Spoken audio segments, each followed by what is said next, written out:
Franklin County Commissioners meeting, December 17th, 2019.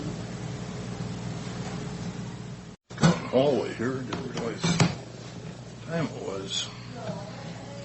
Are we on? Yeah, okay. Sorry, I got stuck out in the hallway, didn't realize what time it was.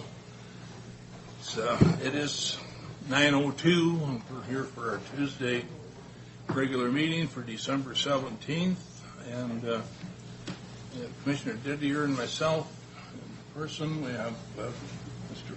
Commissioner Peck on the phone. Keith Johnson's with us, our administrator, and Karen, our clerk, and we do have an audience this morning. So if you would please join me to the pledge. I'm standing close enough to it.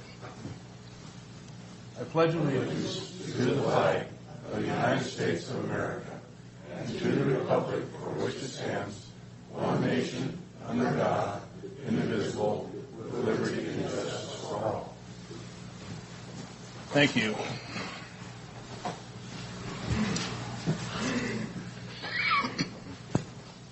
Morning, Brad. Can you hear us all right? I can hear you fine, thank you. Thank you. Get that closer. Is that better? Okay. With that, looking at the agenda, our first item this morning is public comment. Anybody like to address the board? Any comments?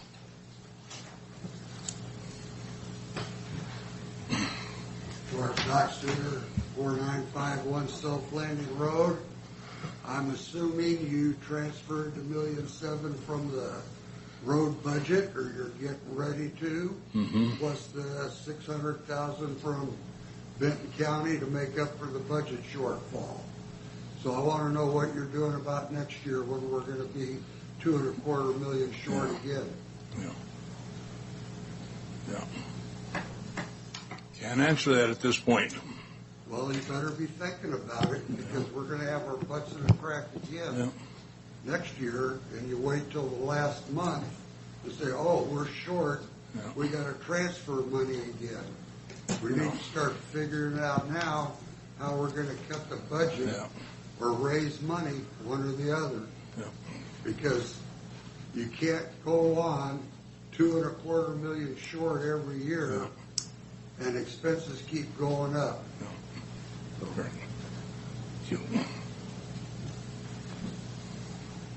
Jeffrey?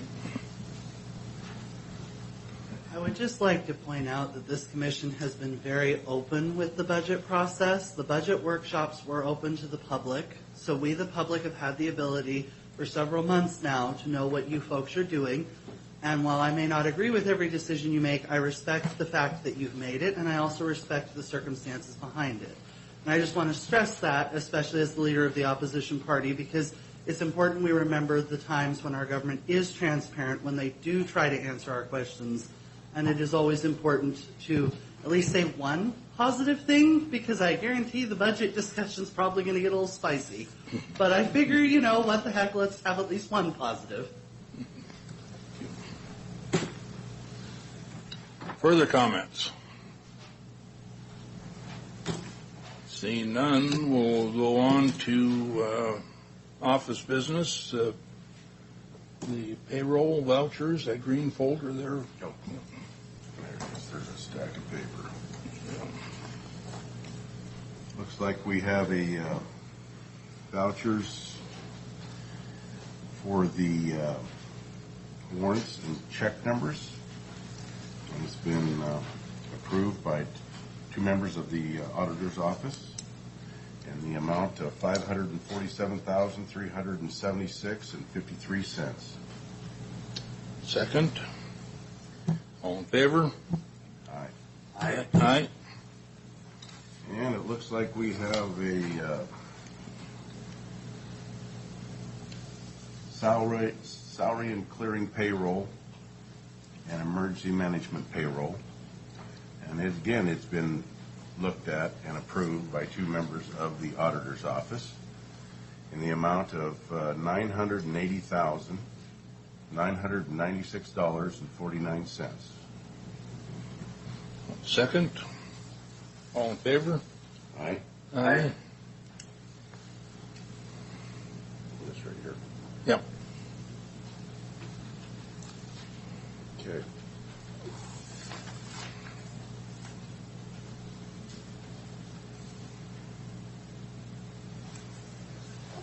I'll get the second one signed.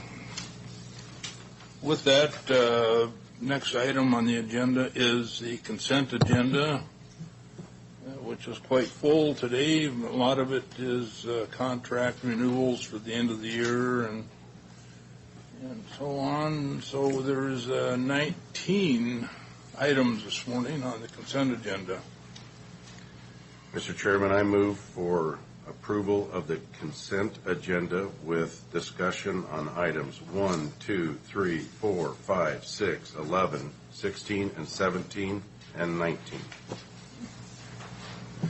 I didn't get a chance to write those down, but I've got them marked. I'll just go through them. okay. Item I'll second with discussion. Item number 1 is the 2020 Life Flight Group membership agreement. And I think that after what I experienced this last weekend, this is warranted. It saved my son's life. That's all I can say about that. 2 is I'm going to need Carly, if Carly wouldn't mind coming up.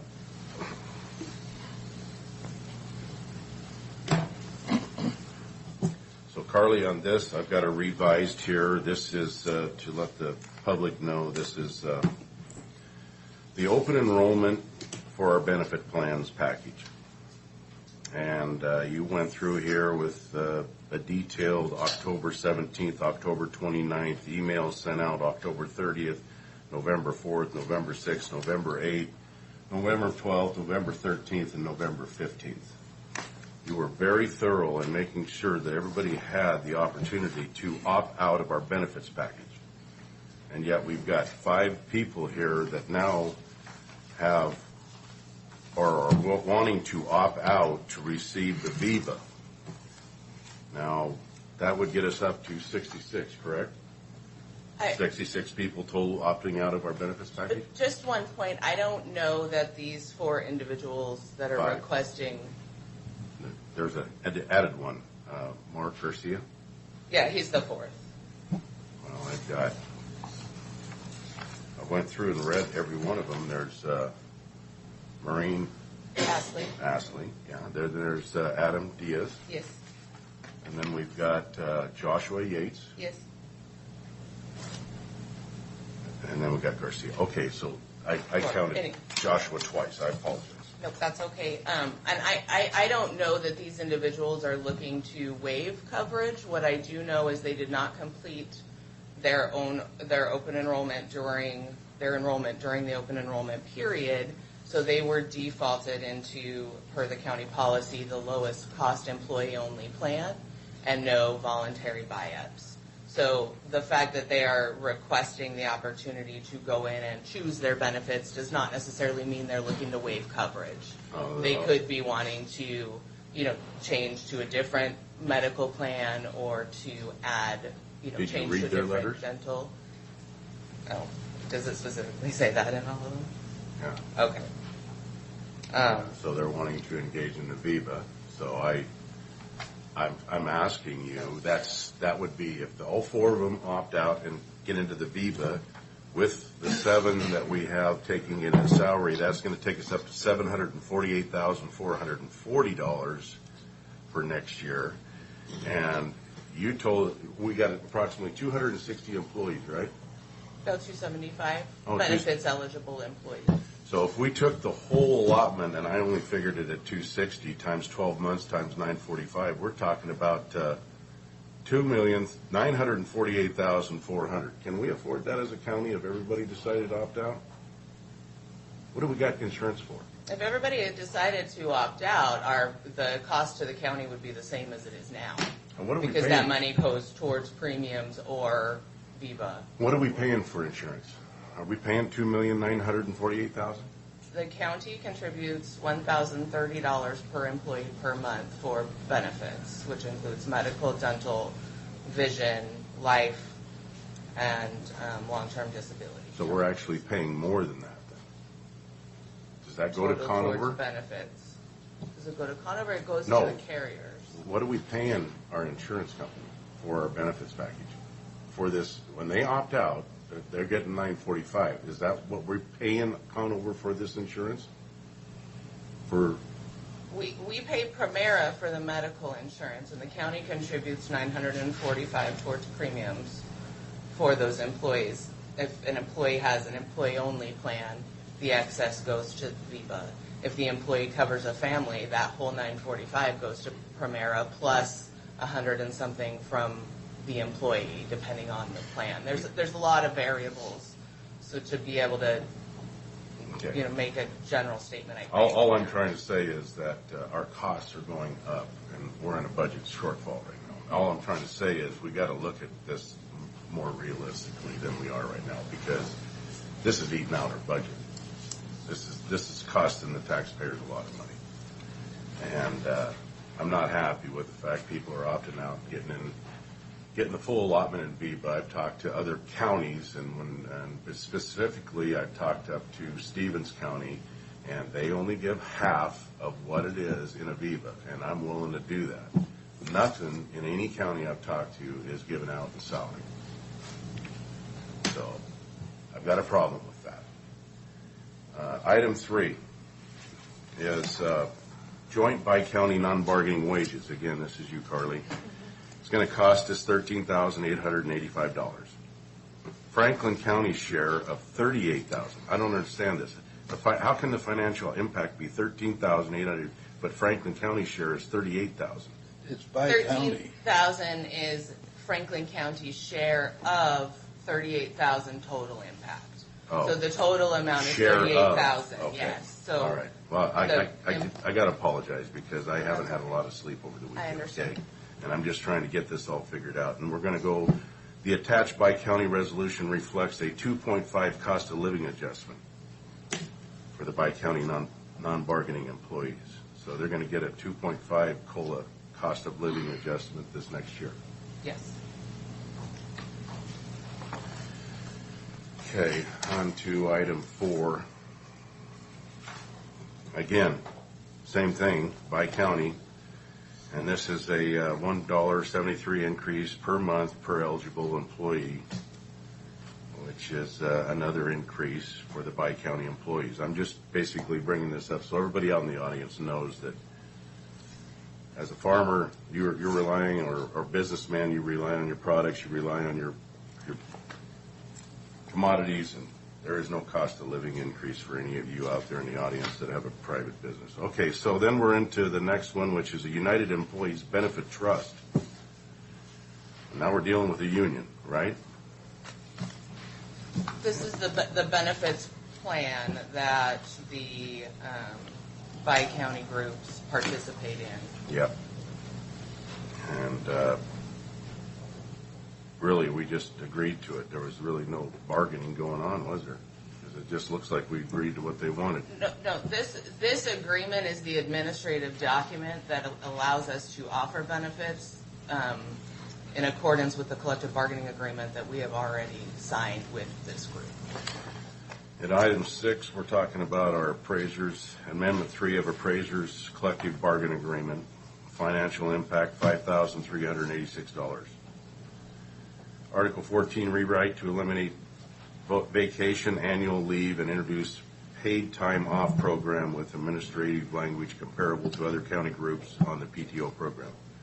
Elimination of sick leave as it is now part of paid time off, and a 2% cost of living adjustment. As much as I love to see us giving people more money, we're not in a position right now to be stressing our budget even more. And I think that we're not going to have a problem finding employees. How many people have you had apply for the new position in your office? 3. 3 so far. So far. Is it the deadline off? Yes, it's closed. So we got 3 people to pick from. We got people applying. People applying and qualified people applying are 2 very different Yeah, things. just what I was going to say is, are they qualified to put on the books? On to 11, major equipment lease agreement. Now, this is with our, this is Matt Mahoney. Thank you, Carly. So, Mr. Mahoney, we're buying a new loader and we're only getting 30,000 out of the last one. Why is that? Well, I buy equipment. I want to buy this for 30,000. That's a hell of a buy. yeah, it's also has a catastrophic failure associated with it. So this is one that, Catastrophic failure. How so? with the transmission, yeah. So this isn't something that we could even turn around and sell. The fact that we're getting this trade-in value from John Deere or Pape themselves is actually a really good I deal for heard, the county. I talked, I ain't going to say who, but I got information that we only have an oil leak on it. And all the pins and bushings were just rebuilt. Nothing was said about the Yeah. training. Well, depends on who you're talking to, I guess. Okay. Because I don't think we're getting our fair amount of money out of our used equipment. Honestly, I buy equipment. And 30,000 for 1999? What is it? What year was it that you're selling here? The one we're selling is a 1990. 1990. Yeah. Okay. Well, I'm still running equipment from the 59 era, and it's run good. Yeah. Properly maintained, they'll last a I long mean, time. our goal always with all pieces of equipment that we have is when we talk about end of useful life, for me at home, I have vehicles that I've ran well over the quarter of a a million. So I get that, but for us, when a piece of equipment is getting to the point where it's costing more than the value, Well, this new loader is costing us $45,091 a year. I know you got to have a loader, so Yeah. I understand that, and it's very important. But I'm just saying, And when we start seeing problems and we're getting into a winter where we need one, certainly we can. These are a piece of equipment that can be available to rent, but if we have a major winter again, the chances of us getting everyone will be out. So this is one of those things that we want to get it in before it does have the failure that we're predicting it's going to have, and get a new one in. And we're in help with cash flow. We're doing the lease, and at the end there's a $1 residual. Then of course we'll run that for another 15, 20 years. okay. Well, I'd like the opportunity to buy it for $30,000. To tell you the truth, because I think it's well worth more than that. To tell you the truth, so that's all I'm saying. Yeah. I don't know why we don't try and sell this outright. I don't know if there's rules and regs against that, but buy as is, where is. I don't know why we couldn't just. No, when we do an evaluation, we surplus a lot via auction, and they go through the auction route, and we do that. But this one we're trading in. This one we're trading in, correct? Got 30 out of it. All right. Well, thank you, sir. All right. On to 16. New monthly contract and update rules and regulations for 2020. This is for our Franklin County RV Park. And it says here, fiscal impact, possible decrease in monthly rate revenue for 2020. I'm asking, why are we changing it? Perhaps I could respond to that.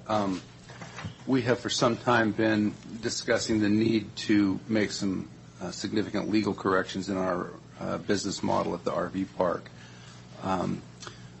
Currently, we are operating as kind of a hybrid RV park and mobile home park, which is not consistent with state law.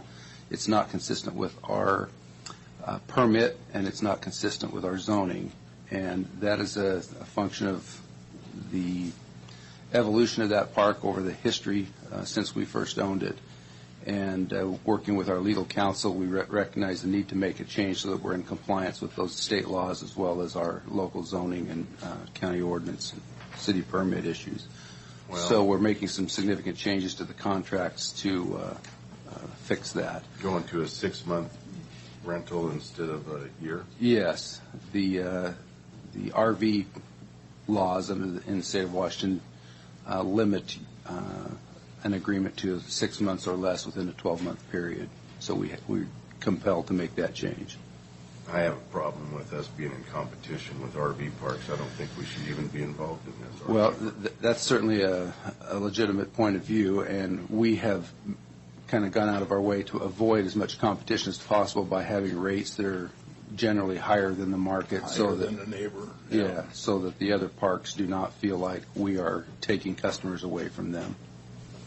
And item 17 is along the same lines, transition the Franklin County RV Park from long-term lodging to short-term. So it's basically the same item. It's correct? part of the same, same issue. Same reasons.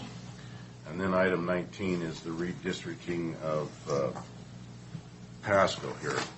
And I'm trying to figure out what's getting moved here. I'm looking at the map, and it says proposed precinct 36. It has left out the precinct 105 that was part of it. And I was wondering, why is it left out if this is the new, and I see our auditor. Yeah, this is ours. This So the is you? city has annexed a piece of property there just due west of Zion Church, across from what used to be Cool Slice. Okay. And they annexed a piece of bare property for the purposes, I believe, of building a fire station. And so we're just moving it from a county precinct, going around it and putting it into the city precinct. Okay. So and there's no people on it. All right. So if I would have had time, I could have probably talked to you about it. Yeah. But I didn't. So this is the only place I had to bring Perfect. up the question. No, that's So good. I understand. But what happened to 105? Why isn't it included in this? When they make proposals for annexations, we just take the best, the closest. So 105 was just eliminated then? It's gone? I can't speak to 105 at this point. All I know is we looked at what made the most sense as far as, I don't believe so. I mean, so that's not part of what we were trying to do here, which is just to move a piece of county, part of the county donut into the city for election purposes and for zoning purposes. So. All right. Well, thank you. That's the end of my discussion. Thanks for your patience.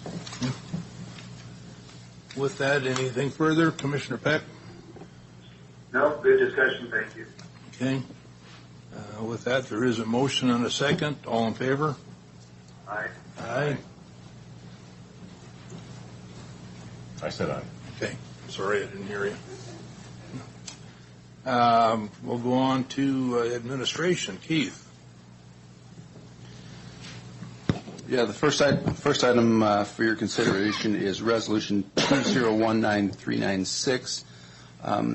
It presumes that we are going to adopt the budget, but it's a consideration of a 2% cost of living adjustment for fiscal year 2020 for our non-bargaining employees.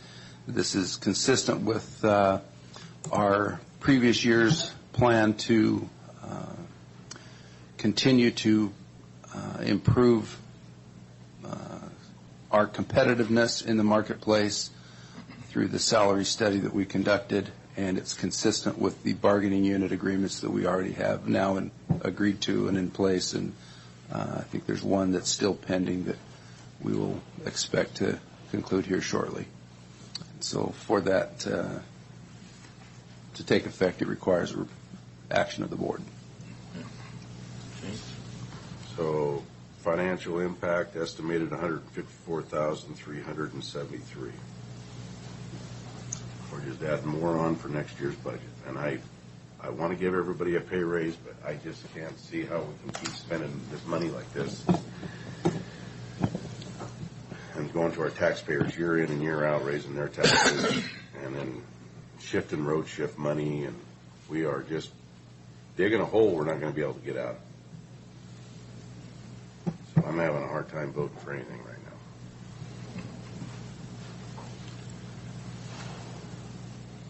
With that, I would move for approval of Resolution 2019-396.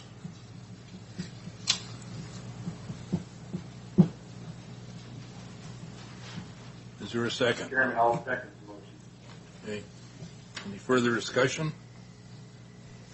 I don't know how well you can hear me on the speaker, but I'd like to remind that the reason that the county is in the difficult financial situation we are is no different than other counties in the state of Washington. It is primarily the legislature putting financial obligations on counties in violation of the state constitution.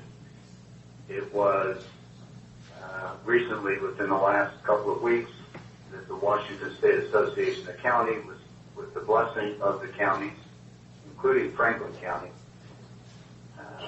filed a lawsuit against the Washington State Legislature, first in history. And the outcome of that trial is, of course, unknown at this point, but I predict that the counties will prevail, and it will, going forward, change the dynamic, and I expect the courts will, in time, order the legislature to fund or rescind unfunded mandates placed on the counties. It is that dynamic that has put counties in the financial straits that we are, and it is unfortunate that we have to do road shifts. It is unfortunate that the tax scenario, the 1% that we're, I think, logically going to take again this year, which I explained in our last meeting, is for a family of 4 amounts to about the cost of a cup of coffee per year. So the 1% is not the issue. It's the shifting tax burden in the community where some people's properties are stagnant and some people's properties are going up dramatically. And that's what's creating the change in taxation that is perceived. The overall increase is not significant, especially when you recognize that the majority of our increase is coming from new construction, new properties, and new valuation. It's not an increase on others. I understand that our assessor is going to be offering some public workshops on taxation, and I would certainly encourage everyone with an interest to attend.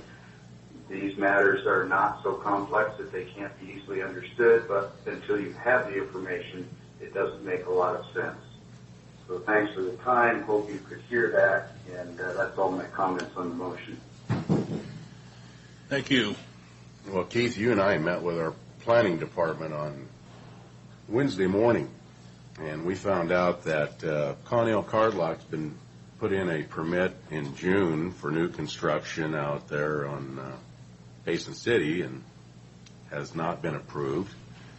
And then we also heard from Stephen Bauman, who's trying to build houses, and the city of Pasco is telling us what to do in the donut hole that we have control over. So we are stymieing our ability to create new tax money by being ordered around by Pasco and not granting permits in a timely manner for construction for new revenues to be coming in.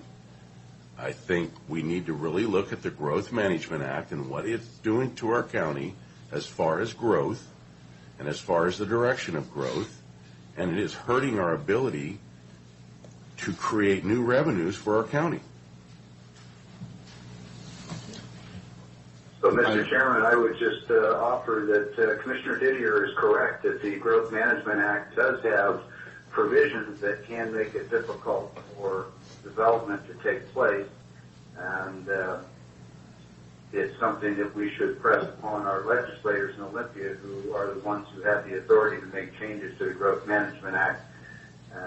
With respect to the city of Pasco, with the level of growth that they're experiencing, I understand that they're having difficulty keeping up, and I think Franklin County ought to be doing anything we can to assist them to make sure that we don't miss opportunities for growth, just as Commissioner Didier has suggested. And let me just remind the audience that's out here, and thank you for coming, that we opted into Growth Management Act. It was our call whether we want to participate in it or not, and we opted in because they offered money. And I believe it was stated by one person that if it was such a great program, why are they dangling the carrot of money to entice us to engage? And I think we need to really look at that. And I think maybe the Growth Management Act isn't the best way for Franklin County to progress into the future. I think maybe we need to think about getting out, and we can get out at any time without penalty, is what I've been told. And then we can control our own growth here in Franklin County, which would enable a lot of growth to happen and more tax revenue to fund our local government. So, Mr. Chairman, it appears that Commissioner Didier is confusing two programs, and since you're there, would you mind speaking to that. The Growth Management Act passed decades ago, not by anyone who's here presently, as opposed to more recent board action. I don't have all the background on Growth Management Act. It was long before my term, and Well, I did just see where Mr. Ruckelhaus passed away, so the leader of the pack is no longer with us. It put this all into place. I think for the last number of years, Mr. Ruckelhaus was a figurehead. Period. I don't think he had any control. It was just the name of a. But he was the one that initially got it in place in the state of Washington. So, yeah, there are so many things that we're involved in that kind of talked on the way in here a little bit about the unfunded mandates, and you know, one of the quick ones I can think of in a hurry is our Office of Public Defense. That the state, the last numbers I saw, they support about 5% of our cost of Office of Public Defense. Or if you start looking across the state or across the country, we're on the bottom of the list. It's upwards of 75, 80 to 85% that other states are paying for their OPD. That's just one issue that costs us a lot of money. I don't remember the exact figures. It's probably $250,000 a year that comes out of our coffers that the state should be handling, or a good portion of it anyway. So there's so many different. That's just one item that the state has got us doing that they should be paying for. Anyway, any further comment on this resolution? All in favor? Aye. Aye.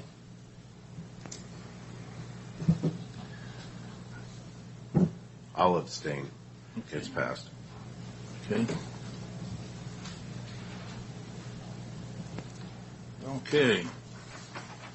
We'll go on to budget business then. Commissioner, if I may, I got a couple other items. Sure, We can cover those after the budget if you'd like. Go ahead. I'm sorry, I didn't mean to jump in. No. They were not listed on the agenda, but things I feel like the board needs to be aware of. The first item, we've had some brief discussions with LifePoint, who's the acquirer of Lords, regarding their future potential in the Wilson House over here in Pasco. They have a interest in staying there and continuing to use that for office space for the same programs that they have been administering.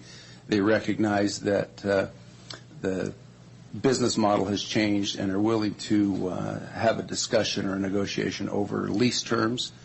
And so I'm just asking for the board's consensus to move forward with negotiating a lease with them for the continued use of that facility. The other option would be for us to attempt to sell that building. I have not been inside it yet. I'm scheduling a internal tour to see what the condition of the building looks like from the inside. Certainly Lords has done a good job of maintaining the outside of that building. We know that there's a unusable older building on the same property that would have to probably be removed at some point. I don't think it's restorable. A lot of factors would go into this discussion, but I want to make sure that before I proceed down that road that I have the board's consent to. Well, I would think that would be a very much of a benefit over trying to sell it at this point. I've been in that building. It's been a number of years probably since Lords took it over and changed it and put handicap areas in, but it was done very well at that time and upkeep, and so. Okay.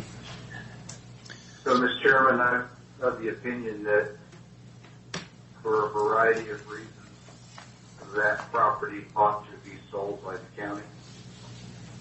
And I think it is properly the subject of an executive session at our next meeting.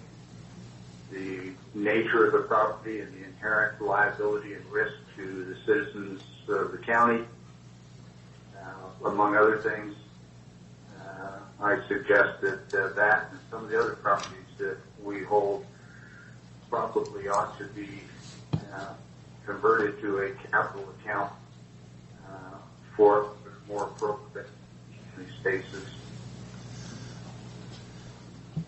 I think Commissioner Peck raises a couple of very excellent points, and perhaps I wasn't clear enough about the terms of that lease. We haven't identified what those would look like. Right now, their tenancy technically ends at the end of this year, so there would not be, adequate time to negotiate termination of them and have them leave quickly. So I might recommend that we consider a lease of a term of 6 to 12 months, and during that time period we look at retaining a real estate evaluation of that to either find a broker or somebody that can list that if that's the preference of the board to sell it. The LifePoint has expressed to us that they do not have a desire to purchase it outright. They prefer to lease space that works better for their business model, but that doesn't mean that there isn't another investor that would want to buy it and continue to lease it to them. Well, it'd be interesting to see what their thoughts are if you get a quote from them of what they're looking forward to, and give us a chance to, as Commissioner Peck says, go into executive session and have a board decision on what, also not just limiting to that one piece of property. I think we need to have a good discussion.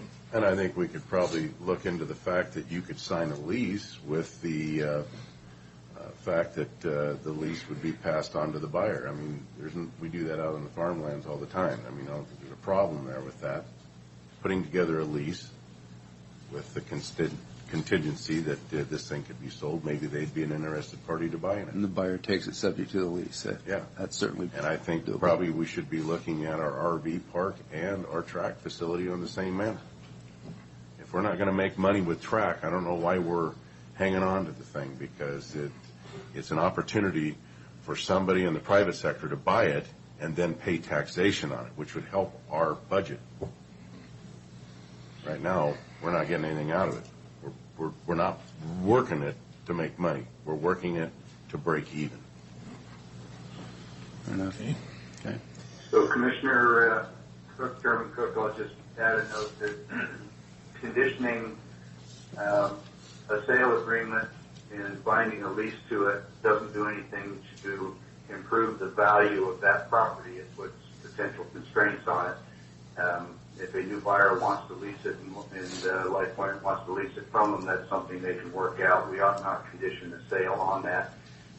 Point two, I'm happy to go with a lease for 6 months to a year to give us time to have that discussion. I think that's a reasonable middle ground. And lastly, I'll note that I have been asked for the sale of what used to be the track is now the Hapo Center. There were no other votes on the board willing to entertain that idea, but it sounds like there may be now, and that may be a good topic for future discussion. I think it's a big enough topic that it ought to be separated from the issue of minor property like the Wilson House and some of the others that we have. But happy to have both discussions, and thanks much. Well, from my understanding, it sounds like the board is open to that type of discussion. So, all right. Thank you. The last item I want to just brief the board on it, which I think is helpful to the members of the public that are here and certainly on the record. Apologize for the bit of a personal story, but when I started here a little over 4 years ago, one of the first things that came across my desk that surprised me was the county being a plaintiff in a class action lawsuit related to our jail facility. And as certainly the board is aware, that has been a very difficult thing to manage in the fact that we had just opened a new jail facility in 2014. We were quickly discovering that in the construction of that facility there were some shortcuts made that were problematic. The old part of our jail facility was not conducive to holding inmates, and there were a number of different problems in the facility. And I will just like to take a personal moment to commend Sheriff Raymond and Steve Saltemeyer and the staff over there in the jail for the work that they've done over the last 4 years to get us to the point where we are today. We've had proposals that came in that were clearly beyond the financial capacity of the county to ameliorate these problems in the facility, and so they sharpened their pencils and not only did that, but rolled up their sleeves and went to work using in-house staff and making some major changes. The board has been supportive and aware of the challenges that we have over there by helping to provide financial resources to get some of these things done. But this last week we learned that the lawsuit has now been finalized and completed. The county is released as a defendant in that lawsuit. And I don't want to try to list everybody that's been involved. It's certainly been a county-wide effort, but the prosecuting attorney's office, the sheriff's office, the little bit of help from the commissioner's office has brought us to that point. I just want to particularly commend the sheriff for the work that he and his team have done to make this happen, saving taxpayers not only potential millions of dollars in damages from a lawsuit, but have saved us an enormous amount of money in potential capital expenses, and have brought the standards of that jail up to a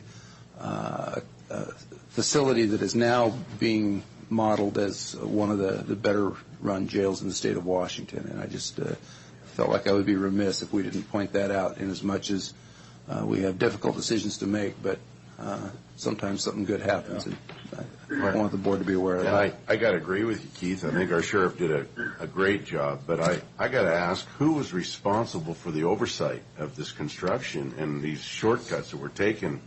Why weren't they discovered?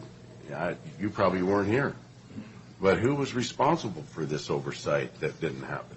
Former elected official. Yeah. And why wasn't the construction held accountable for it? I'm not sure I'm the best person to answer that. I have my opinions. Sheriff may want to weigh in, but certainly I think that was a reason. And the change in leadership in the sheriff's office was former elected officials that were not paying close enough attention to construction standards and requirements of running a modern facility. And I would suspect there's plenty of finger pointing and blame to go around if desired to get into that. Also want to commend you, Sheriff, and your crew for the end result. Saving us a lot of money. Thank you. So, Mr. Chairman, I'll just add to the chorus of voices thanking the sheriff, and in addition, I'd like to single out Commander Saltemeyer. I'm not sure that many people understand the quality of his background with respect to corrections in the state of Washington, but it's as good as anybody I know in the state. We're fortunate to have him. I know he's been a big player in this. Second point I wanted to make is that problems of this magnitude are expensive to correct, and even though the Sheriff's Department did it, I think as frugally as it could have been done, it was still very expensive to the county, and that has contributed to some of the fiscal challenges that we've had in the last few years. They have done a great job of minimizing those impacts, but nonetheless, we shouldn't kid ourselves. It's been a very expensive process. And I will add that we're not complete yet. We still have a number of improvements to make, working with the sheriff to continue to make improvements in the facility to get us completely certified with WASPIC standards. And it's still an expensive facility, and no one should be surprised by that. But I do want to recognize that at least that the lawsuit has now been settled. Like I say, it's been an ongoing. So, thank you. Yeah. Just wanted to. Anything further? That's it from administration business. Thank you. Okay. You want to take us into budget? Certainly. We have two resolutions based on our prior discussions. Resolution 2019-397 is adoption of the Franklin County 2020 current expense budget. Resolution 2019-398 is adoption of the 2020 miscellaneous budget. There's a request to send a letter to the assessor stating that there will be a $1.7 million road shift from county roads to county current expense for 2020, and those are the three budget action items that the board is to consider this morning.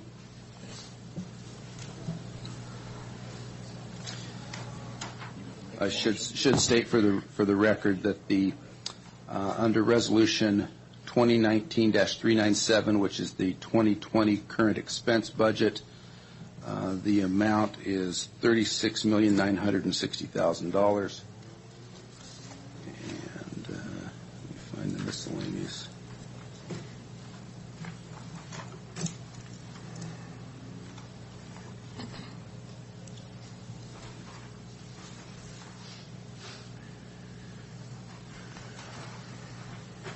If I may, I have a letter from Bill from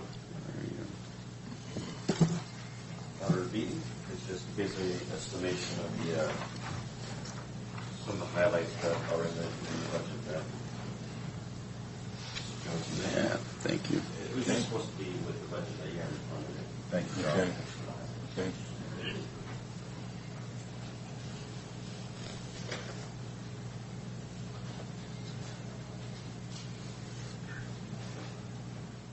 And Mr. Johnson, I was not able to hear the last comments. I think there's some paper rustling near the microphone, if you could help with that. Yes, the auditor's office just distributed a summary sheet. It's a letter from Matt Beaton to the commissioners providing some of the general fund budget highlights. Okay, thank you. I noticed bullet point number 3, salaries and benefits increased $1,954,698, or 10.56% of the adopted 2019 budget.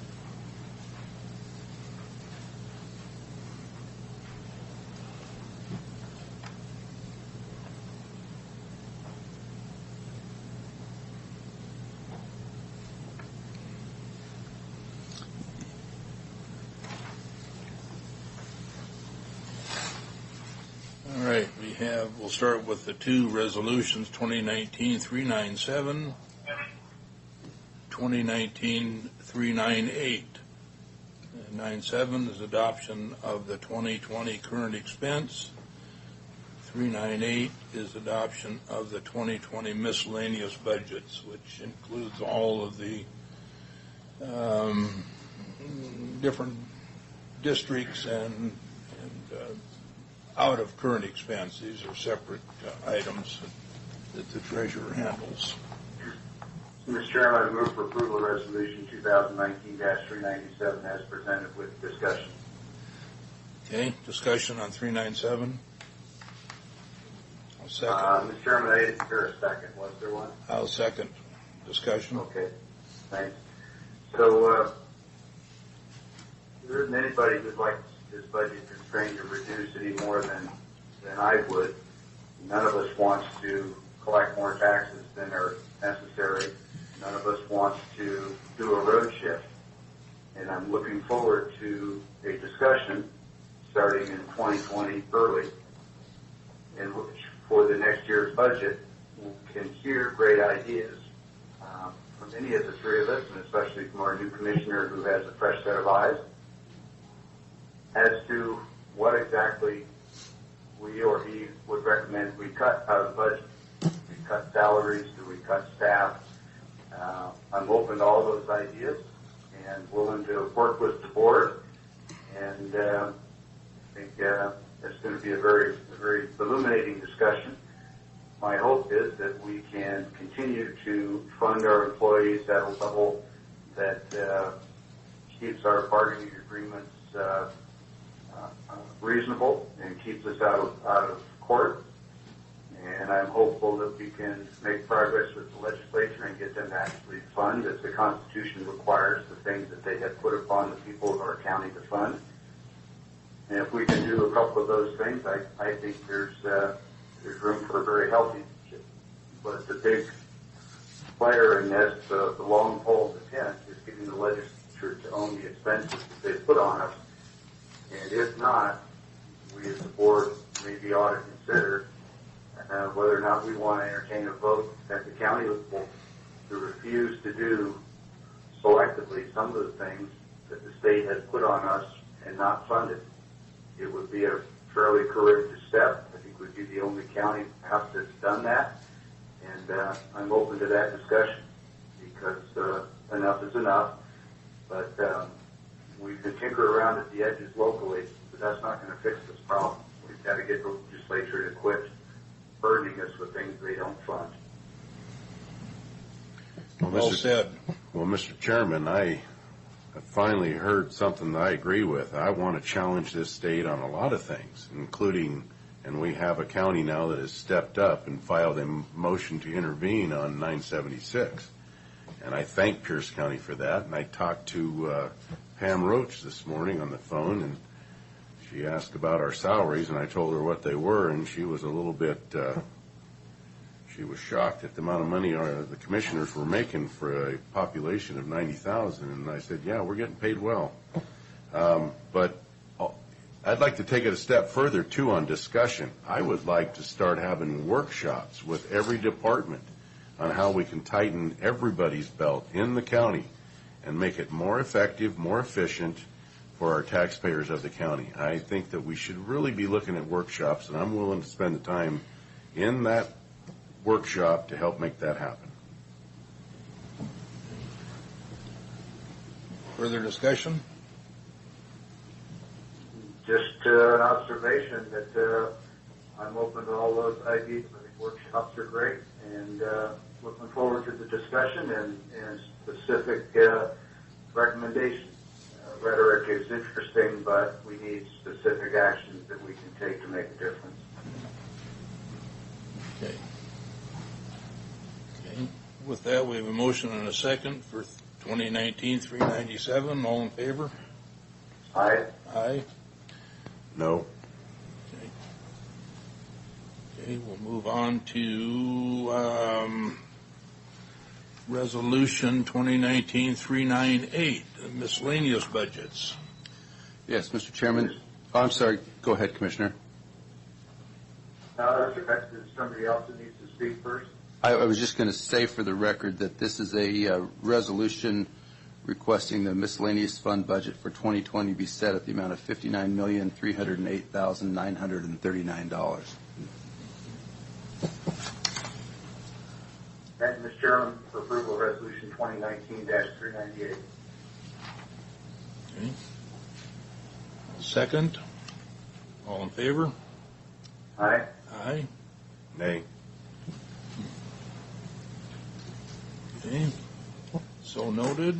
Move on to item 3, letter stating there will be a shift from County Road Department current expense for 2020. Letter requests a road shift in the amount of $1,700,000, which is consistent with 2019. Consistent with the public hearing. So we just need a... Mr. Chairman, move for approval of Resolution 2018-399 as presented. No, that's not... We're not there yet. I'm sorry, I read the wrong line. Yeah. There is no resolution. It's just a letter. I'll rescind the motion. That's the next piece of business. I just read the wrong line. Yeah. So we're still on letter to assessor. Just need a consensus and signatures on that. Looking for a consensus on the shift. Well, Mr. Chairman, as a Republican, the Republican platform specifically says that all road money is to be spent on roads. And as a taxpayer and a Republican, I can't sign on for this consent. And I don't believe it takes a unanimous consent in order for it to pass, so I will not be signing on. Okay. Well, I consent. Yeah, Mr. Chairman, before I take a position, I'd be interested in whether or not Commissioner Didier has any specific ideas or recommendations on what we can do to not have the road shift, meaning where would we cut $1.7 million to avoid this? Well, last meeting I gave you some options for a start, and I said that if we could start an incremental decrease in the road shift, I'd be entertaining it. But we did not go any incremental downwards on the road shift. We kept it at 1.7, so I'm not in favor of shifting 1.7, because we heard from Mr. Mahoney that our roads are 15 to 20 years behind maintenance levels. And as a resident in North Franklin County, I see it every day. I see sections of road that are hazardous to the people that are traveling on them. And as a Republican... Okay, I think I misunderstood. I thought I heard you say that as a Republican and based on the platform, you couldn't support any kind of a shift. It sounds like... I really can't. You could support a partial shift, just not a complete 1.7. Did I understand that correctly? I proposed that last week, but it fell on deaf ears. So as a Republican, I can't really support any road shift money when we're that far behind in our maintenance. That's right.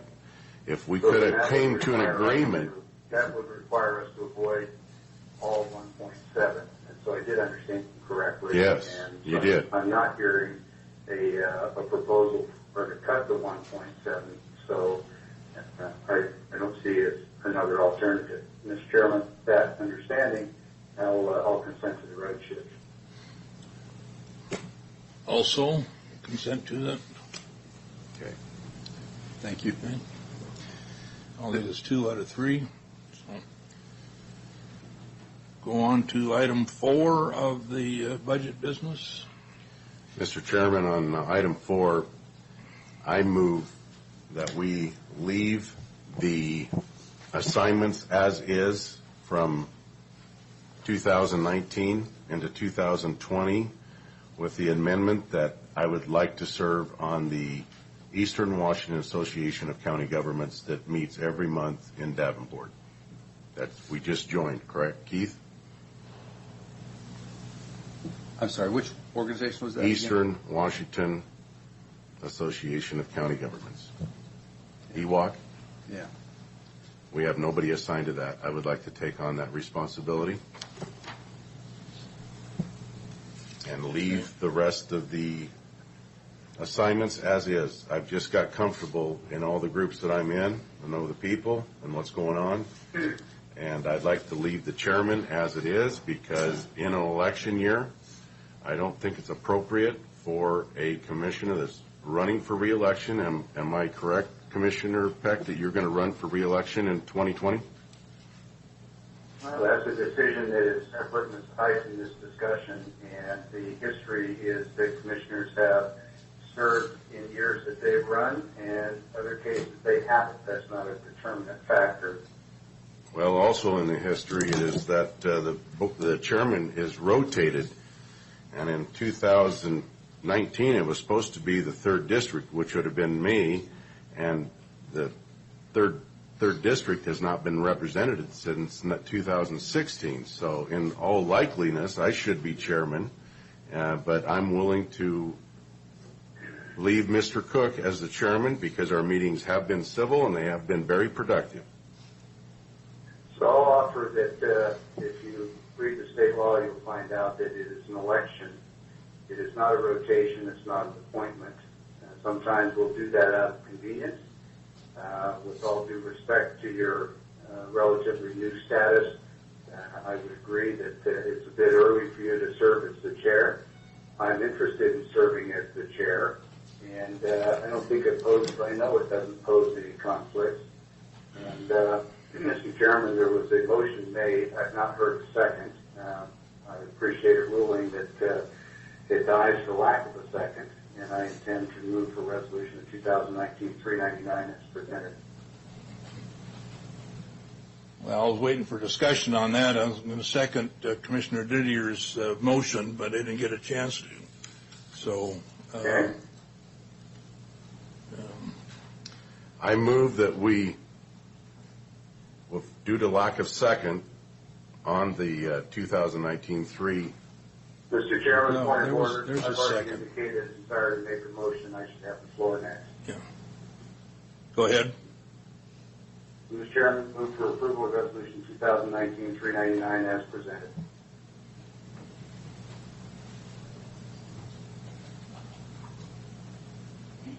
Fails for lack of a second. Mr. Chairman, I move that we retain the assignments as is from 2019 with the amendment that I will serve on EWOC for 2020. Second. Further discussion? All in favor? Aye. Aye. Nay? Aye. Okay. So noted. With that, I think it takes our office business. And you have anything else, Keith? Don't believe so today. Thank you. Our final point of the agenda for public comment. Do we have anybody that? I think we've got a lot of people now. My name's Kurt Didier. I got a question that probably doesn't pertain to actually you people, and that is on the healthcare again. I'm curious, is that kind of put out every year, or you just stay with the same company? Because in my particular deal, in my farm, our group plan dropped about $200 a person this year. Insurances came down, and I'm just kind of wanting to know why yours is staying status quo when pretty much everybody I've talked to throughout businesses and stuff, that their insurance policies have dropped this year. I guess depending on our in particular one dropped about an average of $200 a person, and that's gold plans. That ain't cheap plans. And so I guess my question is, if that, with the amount of employees you got, should be about $500,000 in savings if you went down at that. If you even went down $100, it's $250,000. So that's kind of my question, where we're at, if we put it out or we just go status quo. I think this would be Carly's area. Well, it was put out through Conover Insurance. Right. They put out to numerous different companies, and Primera has been best for the employees for access to care, and best for the county at this point. So. But it didn't drop. No. The insurance per person didn't drop through Primera and stuff. No. Okay, like I said, that's kind of, we went through three different companies, and all three of them ours had dropped. And, and the best one for the money was one, and like I said, that was a $200 drop. So I was just curious why nobody else had dropped, or the counties didn't drop when most other insurance plans do. Like I said, we're doing a group plan. It ain't just an individual. It ain't just me. It's a group plan. So just wondering why. Thank you. Good point.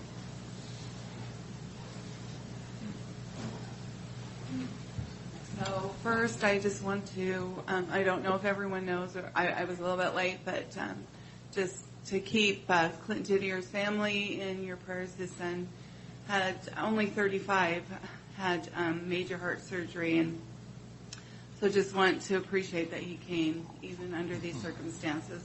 Also, just to wish everyone a Merry Christmas, and I'm grateful for all the work that everyone does. And I brought some Christmas gifts for our commissioners and for Mrs. Milham and for Keith. And anyhow, so Commissioner Peck isn't here, so I'll find someone else to give his to.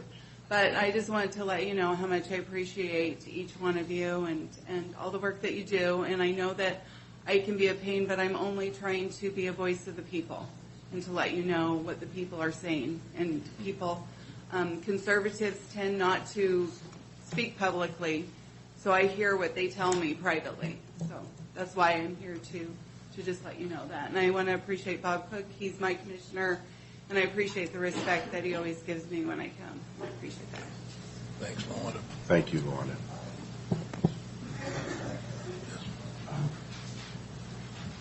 Luanda kind of took some of the words right out of my mouth. I don't know what's going on with your family, but I wanted you to know that you're in my thoughts and prayers, and my family will be praying for your son tonight. I also wanted to wish you all a Merry Christmas and to thank you for one heck of a 2019.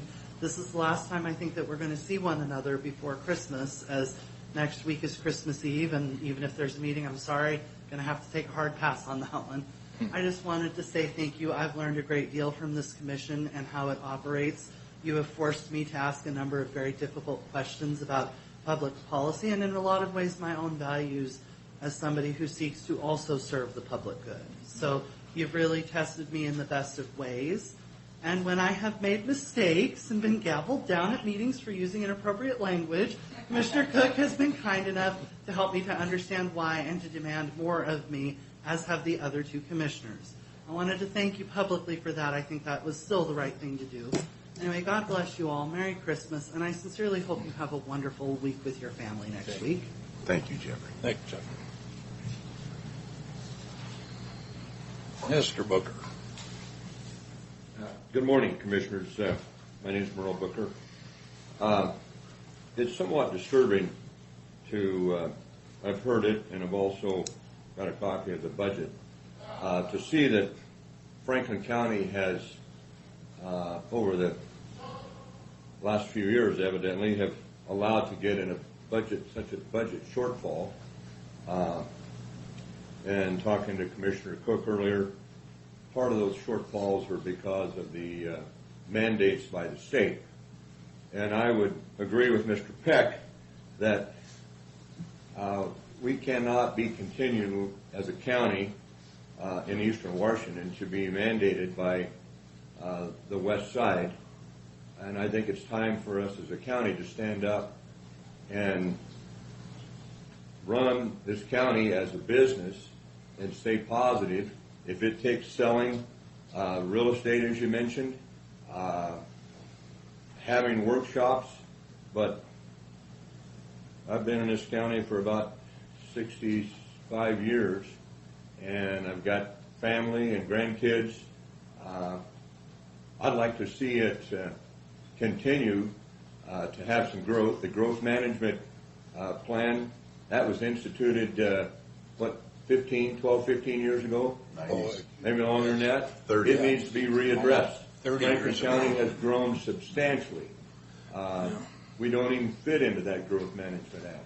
So I think my suggestion, and would see that the commissioners and county employees develop some budget cutting programs.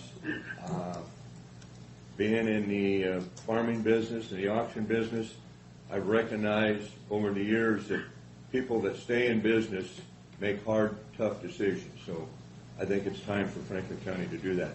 Again, thank you for all of your service, and Merry Christmas. Thank you, Mr. Thanks, Booker. Merle.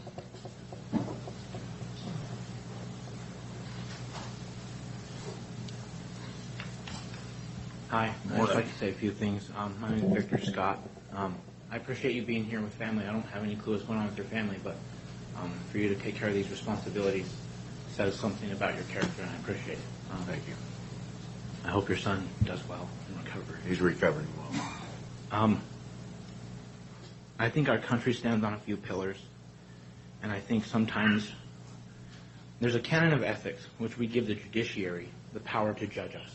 We all agree that if we come together in a society, and that if we make a mistake, we give the judge the ability to lock us up in prison for life or for 1 minute, whatever in between there is.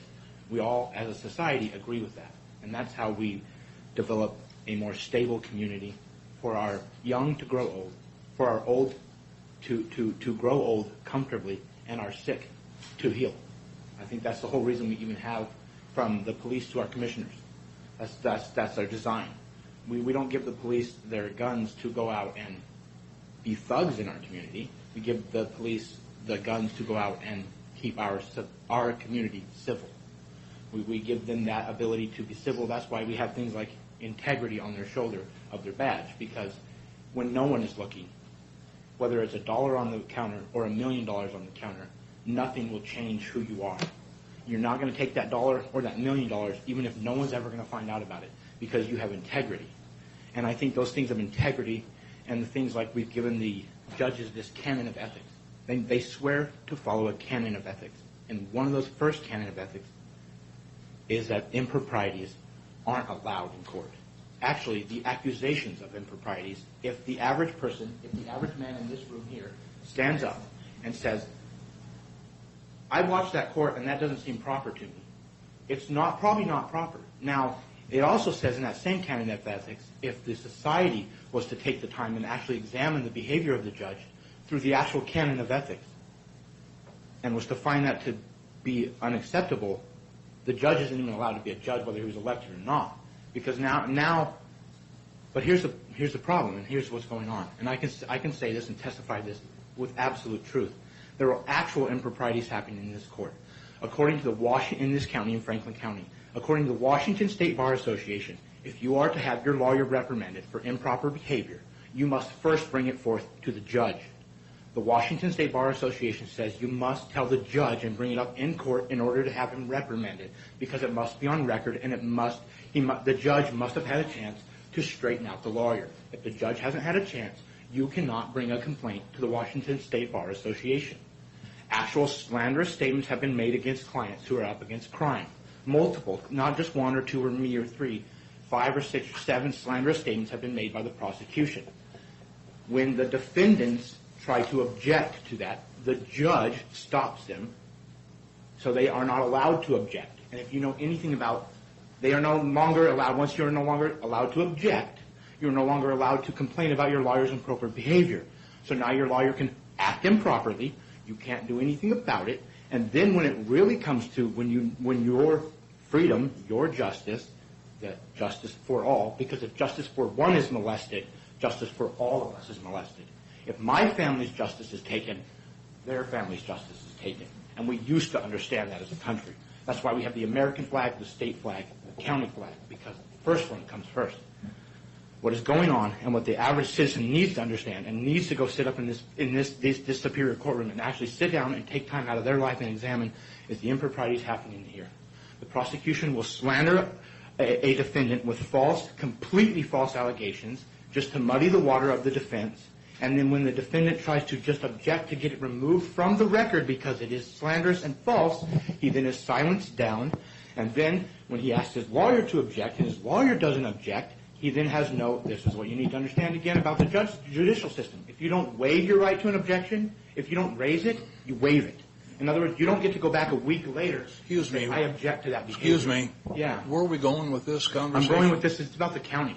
It's kind of about the county and the behavior that is happening, and the average citizen doesn't know because they don't have the time. That sounds like you're in the courts, not the commissioners. Not the court. Well, it actually goes further. It goes into the county. It goes from the city police into the county police, and it even goes into the sheriff and their office.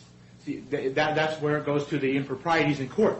Because of the improprieties in court, then the sheriff then investigates crimes that are false allegations when there's actual crime, that you have actual police chiefs in the city of Pasco committing crime, and I have video evidence of it, and he won't investigate it and won't engage in it. So he's derelict in his duty, and so I think the county should know that the dereliction in one duty led to the dereliction. So we have 3 separations of power. We have the judiciary. We understand Well, I just don't know if everyone understands that, and I don't know if everyone speaks about it. So the 3 separations of power. But if the police are working with the prosecutor to work with the judge, you have no separation of power. And again, no one has justice. It's just a fact. That's not an opinion. That's the way our founding fathers set our country up.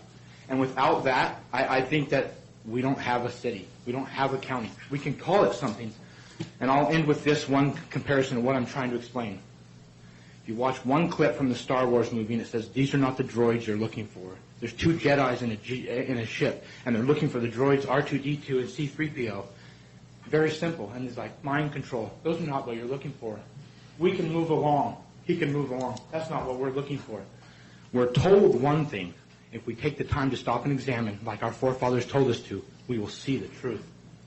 Our county needs to stop and examine what's really happening, or it will pay the price. And that's not a threat. That is communal, societal struggle that we will always face. Our society will crumble from within. Every society has always crumbled from within. It has lost its foundations, and it has given them up for pride or for wealth or for money. And every time we do that in all of human history, we lose it. And I want our county not to lose it so quickly.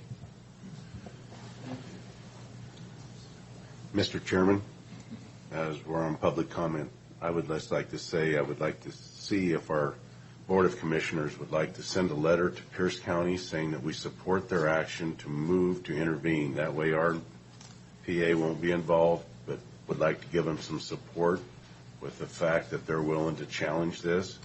I talked to Pam Roach this morning, and it has not been thrown out of court, and they are proceeding. As I am proceeding with my lawsuit, I am going to get my day in court in King County now that my attorney said that I get to go in, and we're going to be in front of the judge in King County next in January. So I don't know if there's a consensus from the commissioners to give support to Pierce County, but I would like to see that so that we could just say as a county, we stand with you and we thank you for standing up. That's plain and simple.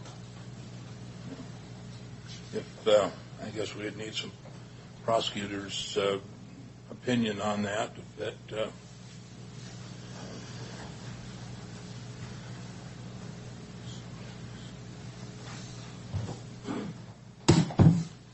Morning, Sean. Good morning. Do you know anything more on Pierce County's motion to intervene? I talked to Pam Roach this morning, and she said it was still all intact and going on, and they weren't too late to file. Well, actually, that's not correct. They issued a scheduling order for, the King County issued a scheduling order. Essentially, it lays out deadline to file motions to intervene or join new parties. That was December 9th. Deadline to file cross motions for summary judgment is January 10th. Deadline to file a response to motion for summary judgment is January 24th. Deadline to file a reply brief, summary judgment, January 31.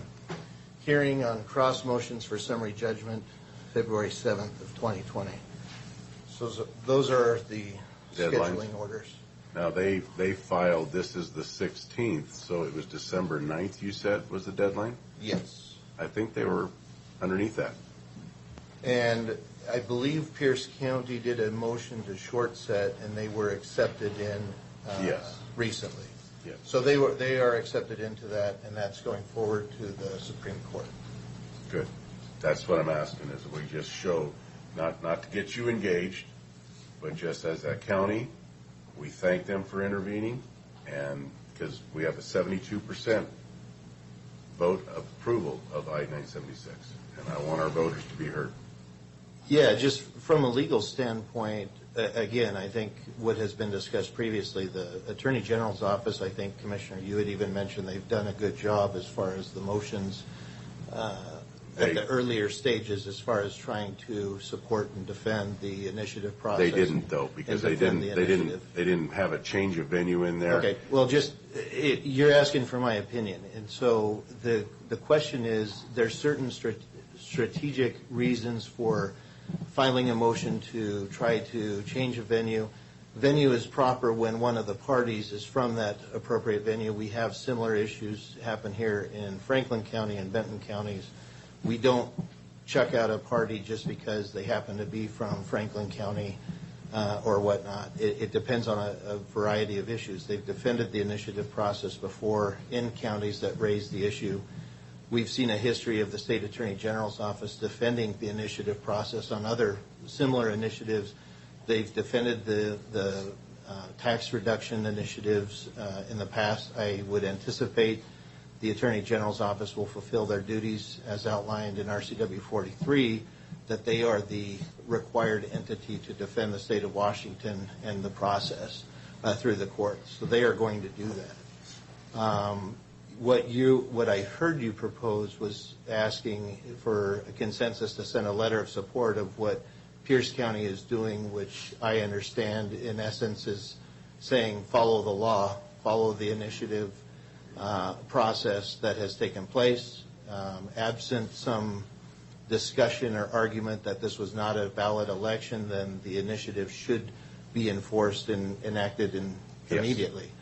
So what you're not asking me of is to file on behalf of Franklin County as... No, not asking you to file.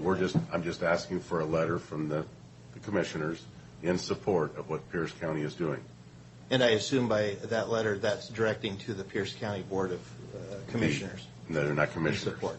It's a council over there. They have 7, Right. and it won 4-3. Right. So you're wanting to send a letter not to the courts, but just to the them. council showing your support. And that we'll stand with them through this. And again, no financial, nothing, just a letter of support. And we got to get this ball rolling because Ferguson is already moving to make a 30-round magazine in another initiative that was passed, and we didn't object to it, and that is on our Second Amendment rights. In a 30-round magazine, if you're caught with an empty 30-round magazine, you have broken the law and you're going to be arrested. So just for clarification, as I understand it, that's not necessary. What the governor and the Attorney General's office are proposing is essentially new sales, prohibiting new sales of those that would not impact one's right to possess what they possess at the current time. They're trying to suppress the opportunity to sell those additional weapons and magazines, right. But it would not impact people that currently own, use, or possess those. But if you're pulled over, they don't know if you have just purchased it or if you've had it. So well, that's good. That'll be and that's why we have independently elected prosecutors that enforce the laws and interpret those. But that's a whole as to different this discussion issue, than what we started with. Exactly. So I'm just asking for a letter of support. So what I suggest then, I guess at this point, is to go ahead and draft one, give it to Sean, make sure that it's okay. They're not going to get us in a bind, and if you would have time just to look at them. I appreciate Pierce County stepping up to the plate because it is not breaking the law as it's been put out there. They have not broken the law. So just so I'm understanding now, you're asking for a motion is being made for the commissioners. No motion, a consensus. I'm just asking for a consensus of the Board of Commissioners to send a letter to Pierce County thanking them and saying that Franklin County Commissioners stand with them. Okay. If you want to send that over for, I guess, approval, I could certainly look I'll get it over. typed up, and you can look it over, make sure there's no legal obligation. Any commissioners that want to sign on it can. I am going to sign on it, and I really appreciate their courage in doing this. And it's astounding that they're at 60%, we're at 72%, and they had the courage to do it. But, you know, I know what we were talked about, the legal liability of this, but there is. All that would happen is you'd just be thrown out of court if it was out of compliance.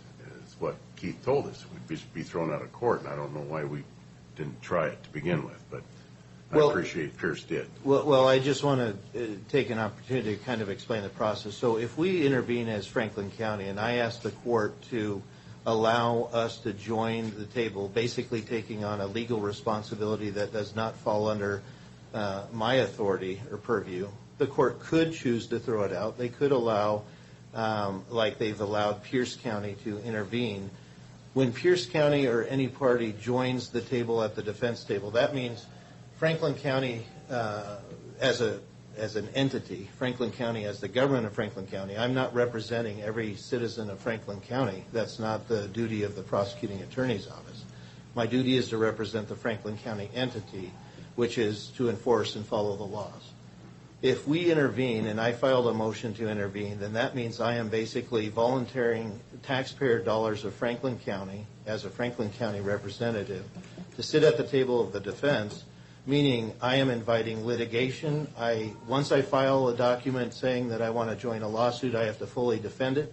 I have to maybe take on a position of defending other issues than the limited and narrow issues that what I perceive Franklin County voters would have an interest in.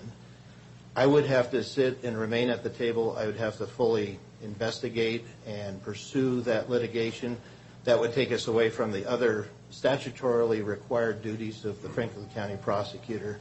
It would also put us in a situation that if the court were to rule against us in some regard, it does happen in litigation, where sanctions, orders, costs can be associated to those of the defense.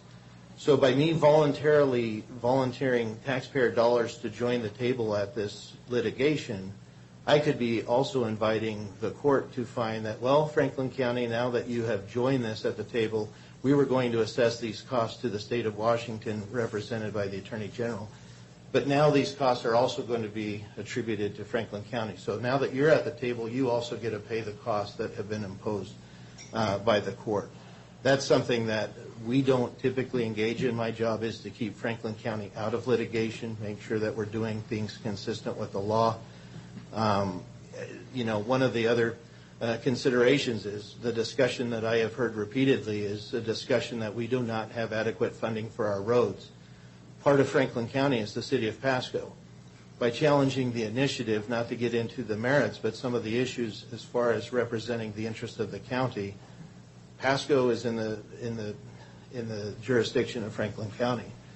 If those funds for transportation are taken away from Franklin County, I assume that we are going to be further away from ever getting county roads repaired, let alone state projects that are funding the Lewis Street overpass and other areas that have been slated for improvements, which would improve our transportation network for farmers, businesses, and other citizens alike. And so there are some consequences, again, looking at it from a standpoint of why would Franklin County want to join litigation where we're not required. I think many of my fellow prosecutors agree that it's not part of our duties and it shouldn't be allowed. Pierce County has inserted itself. The court has simply allowed that, and they could take on that additional responsibility. So sending a letter of support, obviously supporting the initiative process is important. I've also heard people advocate that while we need to protect that initiative process and recognizing that 976 is just one of those initiatives, unfortunately, Initiative 1639 was passed as well. Yeah. So if the county was going to take a position that we need to join the fight and defend the initiative process, that would also require me to join the fight of defending 1639, which I don't think many of our residents also appreciate. So that is why Franklin County, and as your Franklin County prosecutor, I'm not asking to join litigation and spend additional taxpayer dollars on something that, one, doesn't fall under my statutory authority, but two, from what I have seen and observed, only if the State Attorney General's office was absconding and refusing to defend state law, then the county prosecutors could move to seek an action of mandamus from the Supreme Court to demand that the Attorney General's office perform their duties. But until they've presented themselves as not doing it, we may have different opinions as to their strategies or legal strategies, why they may or may not move for change of venues.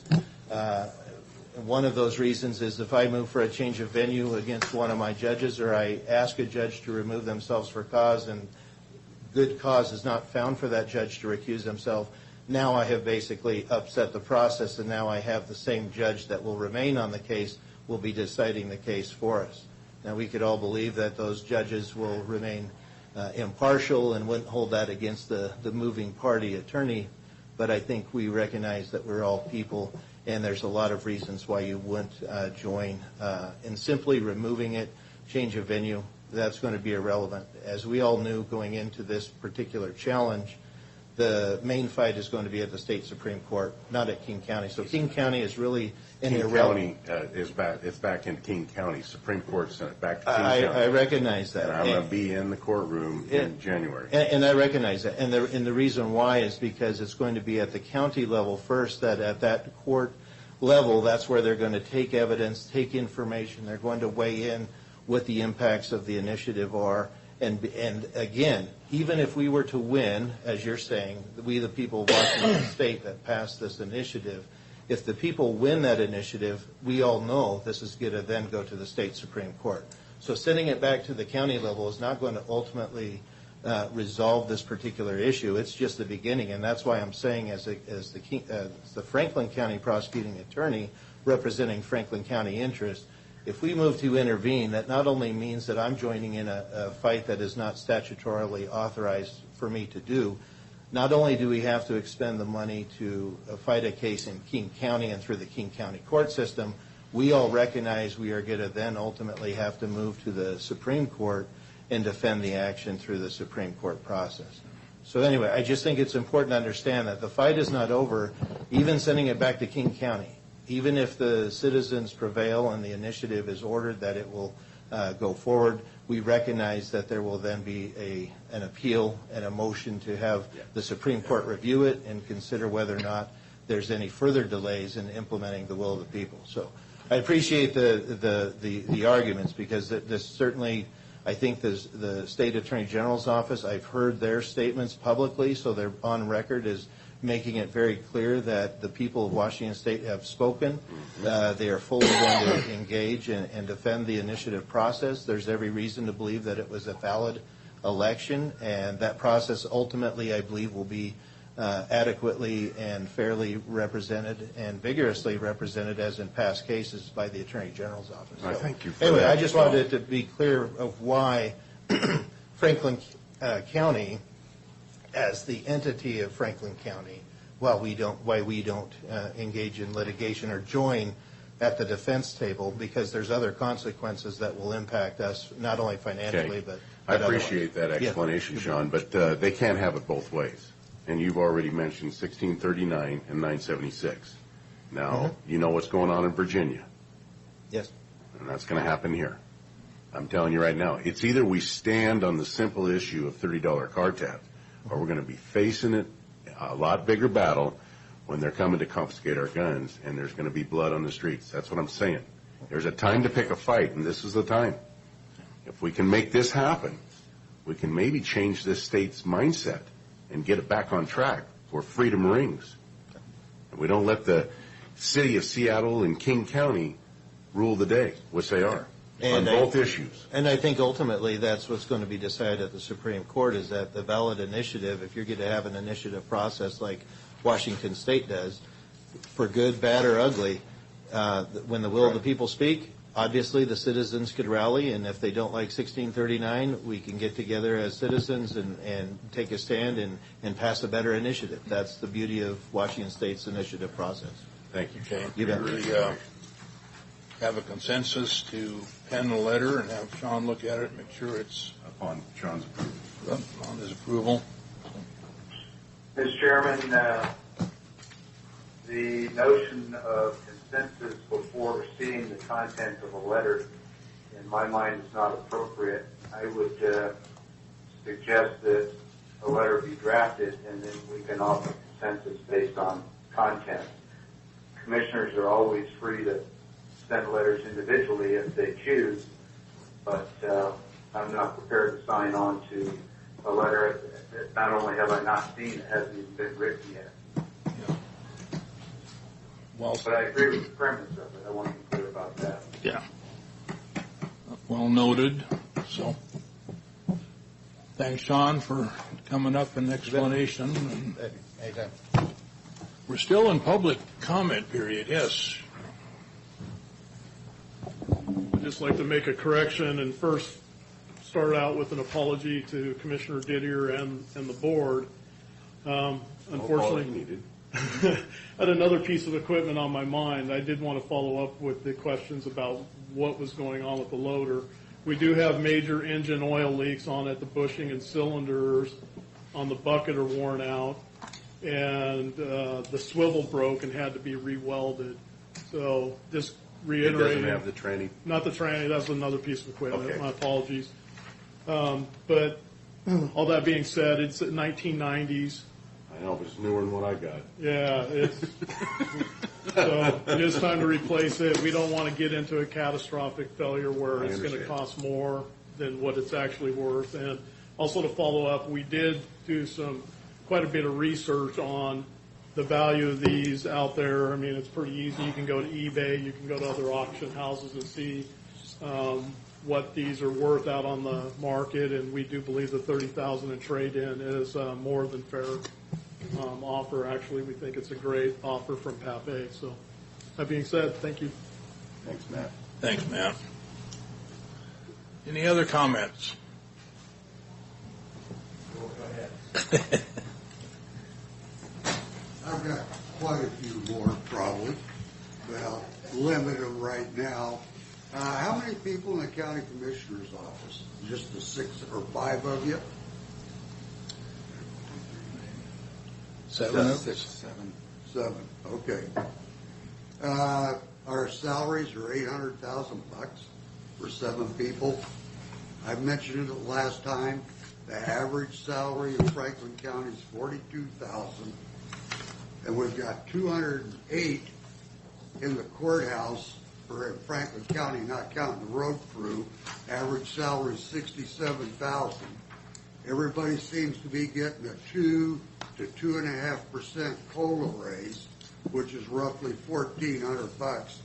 I think I got a grand total of $36 on my Social Security, and it wasn't even quite that. It was 1.6%. So, I mean, that's you need to sit down and look at this budget. This year it's too late, but next year you need to sit down and take some hard looks. You need to come up with a list of what's mandated by the state and which ones you can turn around and tell them, sorry, we're not going to do that. I mean, there is a deal where you just say, if we don't have the money, you want it enforced, you enforce it. And tell them the heck with it. I mean, make them cough the money. I know it's pretty hard, prosecutor's office, not to supply a public defender, but there's other areas where the state's mandating money, and you can just say, I'm sorry, we're $2 million short. If you want that done, you give us the money. Otherwise, we're not doing it. And I think it's something that needs to be looked at real seriously, because you guys are going to be in a fight with FutureWise here in about 6 months on the Growth Management Act. They're sitting there. Harris Farm's going to be 8 units an acre. We're going to be living in a damn slum out here if you sit there and listen to FutureWise and kowtow to those people. Benton County, you're allowed 150 gallons a day for outside water, and you got to buy the meter to be monitored and pay for it. And they're going to be coming after us next. Ed, thank you for the job you do.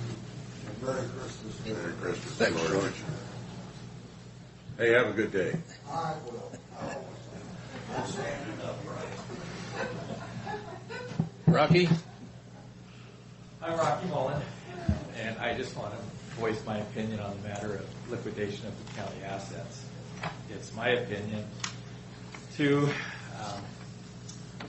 squash any rumors of favoritism, and if you want full market value for any piece of equipment or county property, that it should go to auction by the auction method. An item is only worth what somebody's willing to pay for it. And I do believe that sometimes on trade-in value, you're just paying for it on the other end, the effort of the equipment. So I just wanted to voice my opinion on, and I'm not picking on that, but all county equipment, because I have heard of things that were sold out of the Hapo side that should have brought more value than what they were let go for. Thank you. Thank you.